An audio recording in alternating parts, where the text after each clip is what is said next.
呢啲地方絕對唔係你幾時去都睇得到嘅，特別係最後一景，甚至係太陽一出，風一吹就會消失嘅珍稀美景。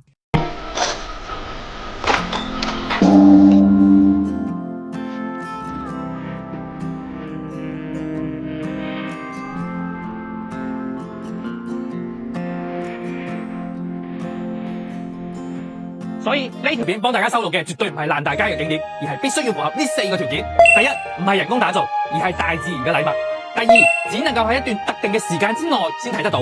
第三，絕對係震撼，但係冇乜人知。第四，全程搭乘公共交通工具就去得到。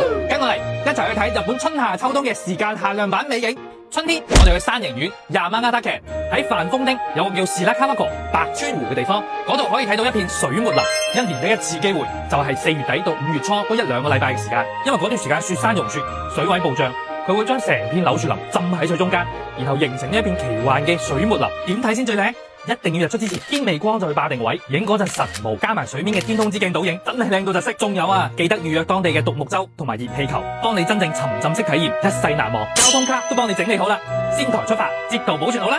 夏天我哋去岩手縣八幡平市，呢度有個鏡沼，通稱叫龍之眼，日文叫 Dragon Eye， 觀賞窗口仲短，只係喺5月底到6月頭，而且有完美開眼，一年只係得嗰幾日。點解？因為佢係融雪融出嚟嘅天然奇觀，中間嘅冰融化咗，變咗隻超靚嘅藍色瞳孔，外圍仲有一圈白雪，佢每日個樣都唔同，你見到咩樣都係緣分。上午去，太陽照落去最通透，山頂嗰度仲有雪，記得着翻對防滑鞋。交通貼士：成江站出發，搭2個鐘直達山頂。秋天青森縣鳥沼，佢嘅日出係神級，每年嘅10月中得嗰7到10日係巔峰，日出嘅第一道光會將成片紅葉點着，上下鏡面對稱，就好似眼前嗰個世界喺度燃燒緊咁。但係只要一陣風吹過，成個鏡面倒影就冇晒啦。呢度真係要睇人品，最建議前一晚一定要住喺隔籬嘅鳥溫泉，第二日朝早5點半就去霸位，把握好日出之後嗰10分鐘嘅黃金時間。交通貼士：東京坐2個鐘巴士就可以到鳥溫泉。冬天北海道阿寒湖呢度要睇嘅唔係雪，係冰之花，因為佢係水蒸氣喺結咗冰嘅湖面上邊凝結而成嘅霜晶，就好似一朵朵花咁。呢個景真係矜貴到太陽一出，